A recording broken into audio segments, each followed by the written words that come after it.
दोस्तों, उत्तर प्रदेश सरकार का एक मंत्री कह रहा है कि 2027 के यूपी विधानसभा चुनाव में भारतीय जनता पार्टी का हारना लगभग तय है। एक दूसरा मंत्री भी कह रहा है कि यूपी एसटीएफ आए और मेरे सीने पर गोली चलाए।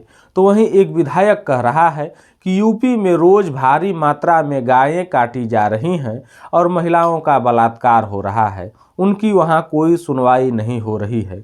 आखिर दोस्तों, यूपी एनडीए में ये कैसी जूतम पैजार चल रही है।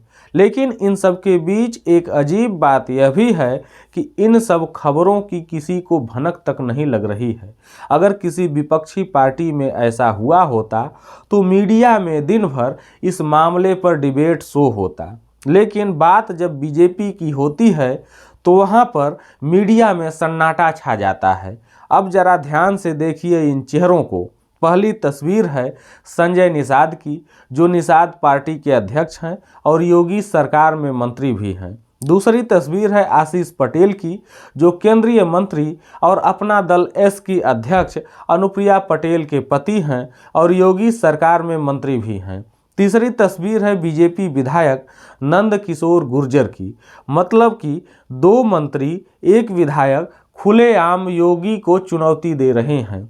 यूपी के मुख्यमंत्री योगी आदित्यनाथ को चुनौती देते हुए संजय निषाद कह रहे हैं कि भाजपा का 2027 में हारना तय है। वहीं आशीष पटेल कह रहे हैं कि पैरों में नहीं मेरे सीने में गोली मारो। नंद किशोर गुर्जर कह रहे हैं कि यूपी में सब कानून व्यवस्था ध्वस्त है। आखिर हालात इतने खराब क्यों हो गए?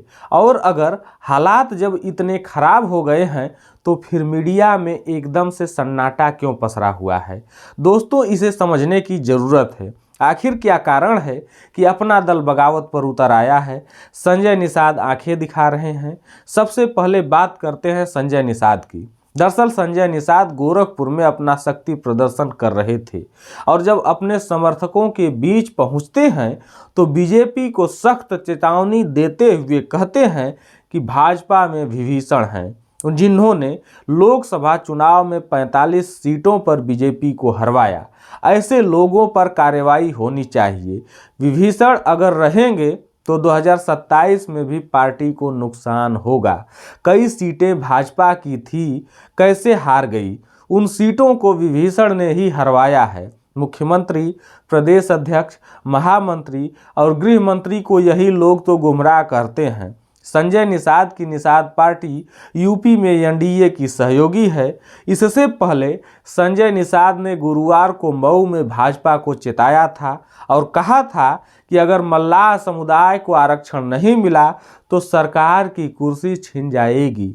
अब दोस्तों, सवाल ये उठता है कि क्या संजय निषाद एनडीए से अलग अपनी ज़मीन तैयार कर चुके हैं और वो एनडीए का साथ छोड़ना चाहते हैं?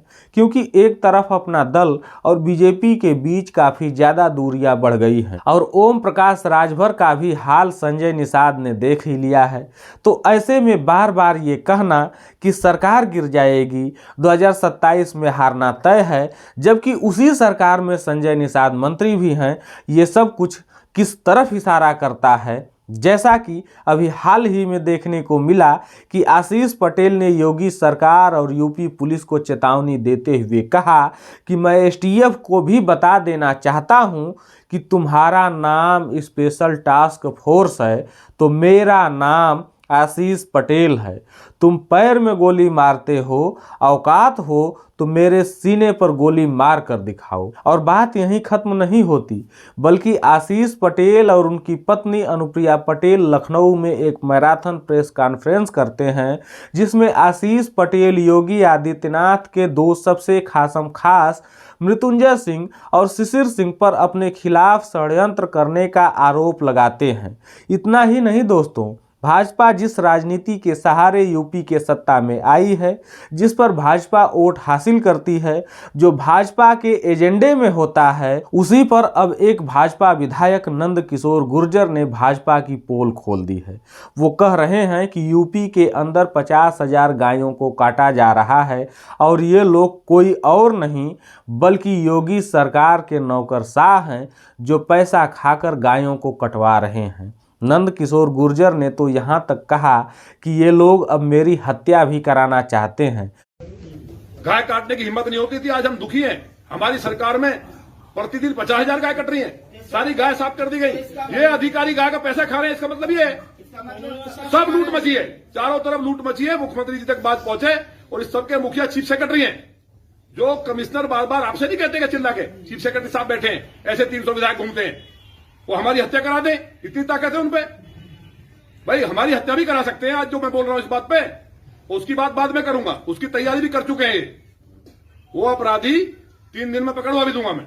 अभी मैं उस पर लगाऊं ठंडे दिमाग से। 25 पिस्टलें 9mm की खरीदी जा चुकी हैं। बड़ी बात कह रहा हूं मैं, लेकिन ये बात बाद में करेंगे। फिलहाल हमारी आज की बात यह है कि भ्रष्टाचार प्रमाणित हुआ है, गाय कट रही है, ये बेचारा गरीब आदमी के बच्चे को बंद किया गया। तो हम कोई सीपी से हमारा बैर नहीं है, कोई चीफ सेक्रेटरी से हमारा कोई बैर नहीं है, ना हम कभी मिले हैं, ना बात करते हैं हम ज्यादा। हम जनता की लड़ाई लड़ रहे हैं। तो जिम्मेवारी, जैसे शास्त्री जी ने एक कर्मचारी के 25 पैसे की गड़बड़ हुई तो खुद रेल मंत्री रहते हुए रिजाइन। भाजपा की इसी खींचतान पर सपा मुखिया अखिलेश यादव ने ट्वीट करते हुए लिखा कि उत्तर प्रदेश सरकार में 2 राजधानियों के बीच आपस में ही आरोपों की तलवारें खींची हैं। किसी भाजपाई मंत्री के या किसी भाजपाई विधायक के ही कंधे पर बंदूक रखकर कोई भाजपाई ही कहीं दूर से निशाना साध रहा है। सत्ता की इस रस्साकसी में जनता और सरकारी कामकाज पिस रहा है। अधिकारी इनके घर्षण की आग में अपनी रोटी सेक रहे हैं। दरअसल ये जो लड़ाई है उसका कारण भ्रष्टाचार की कमाई है, जिस पर सब एकाधिकार जमाना चाहते हैं। अब तो भाजपाई भी कहे आज का नहीं चाहिए भाजपा।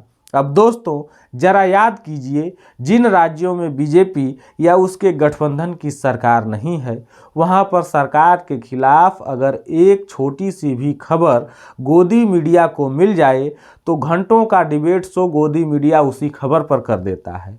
और यहाँ यूपी में तो खुद बीजेपी की सरकार है, लेकिन इतनी बड़ी बड़ी खबरों को गोदी मीडिया बड़ी ही आसानी से पचा जा रहा है, जबकि 3 लोग, 2 मंत्री और 1 विधायक खुलकर बयान दे रहे हैं। तो क्या समझे आप कि जब भी कोई विपक्ष का प्रवक्ता रूबिका लियाकत जैसी चंपट और चरण चाट पत्रकार को दलाल बोले और रूबिका चीखने चिल्लाने लगे, तो समझ जाना कि तीर सही जगह निशाने पर लगा है।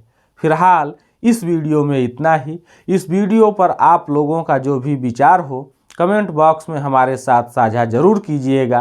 साथ ही अगर वीडियो पसंद आई हो तो चैनल को सब्सक्राइब और वीडियो को लाइक और शेयर जरूर कीजिएगा।